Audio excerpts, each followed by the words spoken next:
Hello, Business 493 Directed Study students. This is Professor Hassey. It's our class number 3 introduction video for our class Saturday morning, July 10th at 9 a.m. And again, that class is optional. I will be recording it.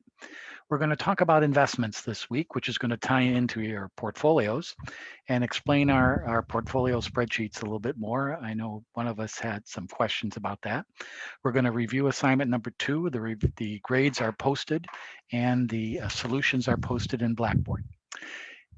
Another thing we're going to talk about is we have our next assignment, which will be posted Saturday morning before class, assignment number 3, which is due on Saturday, that'll be July 17th, not 15th. I don't know where that came from, July 17th. And talking about our case papers, which will be determined or described next week. So that's where we stand. I'd like to introduce you to a short video which explains the basics of all investments, stocks and bonds.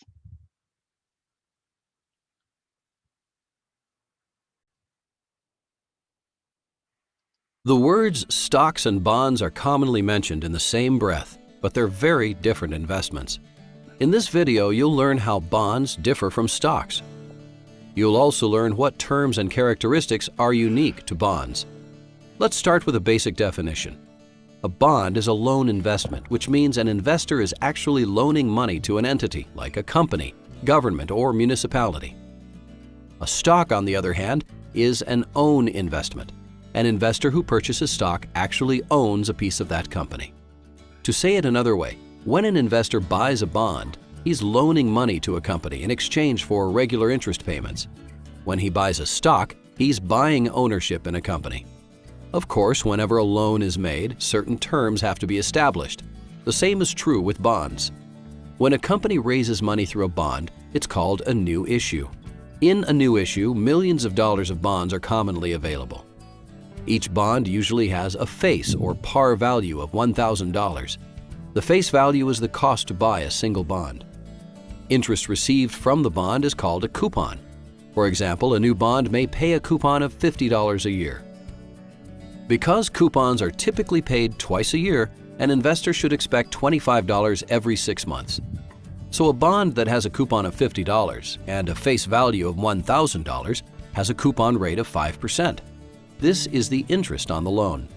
The loan agreement ends when the bond reaches maturity. Maturity is the length of time on the loan and is also the point at which your invested principal is returned to you. Bond maturities range anywhere from 1 to 30 years. Loan investments with maturities less than a year are usually referred to as commercial paper or bills. Bonds with maturities of 1 to 10 years are sometimes referred to as notes. And bonds of 10 to 30 years are simply bonds. Despite having a maturity of 30 years, some bonds can be paid off early. These are known as callable bonds. Callable means that after a certain period of time, the bond issuer may return the invested principal back to the investor, paying off the loan early. The investor will keep all interest paid to that point, but won't expect any more coupon payments after his original principal has been returned. So, let's review. When an investor purchases a bond, he's actually loaning money to an entity, like a company. In return for the loan, the company will pay the investor interest, usually on a semi-annual basis. The interest provides regular and consistent income for the investor until maturity, which may be anywhere from 1 to 30 years, depending on the bond purchased. However, income is subject to the credit risk of the issuer of the bond. If an issuer defaults, no future income payments will be made. At maturity, the investor has his initial investment, or principal, returned to him. Keep in mind, not all bonds are the same.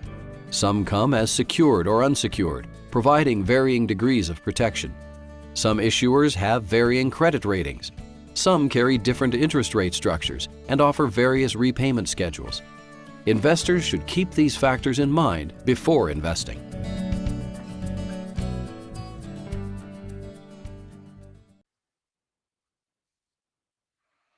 Okay, I hope that that is a good introduction to our discussion in class or in our lecture Saturday morning about the beginning of investments, stocks and bonds, the basics of all capital investments.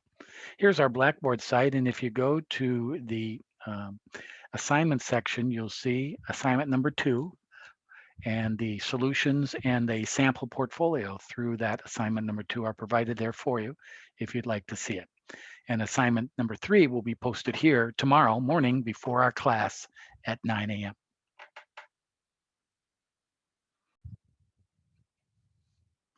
So that's where we stand coming into class number 3, basically the halfway point of our directed study in personal money management. Any questions or concerns, I'll be available all weekend, and I look forward to seeing you all either live tomorrow morning or on the internet, and we'll see you all then. Thanks, everybody. We'll see you tomorrow morning. Bye-bye.